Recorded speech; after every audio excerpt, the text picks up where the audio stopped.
नमस्ते आप सभी को। हमारे यहाँ नए नए कान के डिजाइन आ चुके हैं लाइट वेट में। देखिए, ये 1.5 ग्राम में कान के हैं।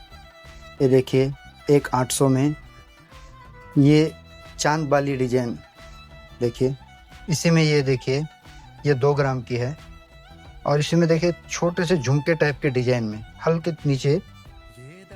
और ये देखिए, इसमें थोड़े अलग टाइप के झूल घुंघरू के साथ। इसी के साथ हम कस्टमाइज ज्वेलरी भी बनाते हैं, जो कि कस्टमर ने ऑर्डर दिए थे हमको। देखिए, नवाबी चेन 50 ग्राम में, वो जो डिजाइन दिए हैं वो सेम डिजाइन बना के दिए हैं। और एक 20 ग्राम की चेन दिए हैं, पोला चेन। ये देखिए, ये भी बना हुआ है। कस्टमाइज ज्वेलरी भी हमारे यहाँ बनता है। अच्छे अच्छे डिजाइन जो गूगल में नेट से वगैरह निकालते हैं, वो डिजाइन भी हम बना के देते हैं।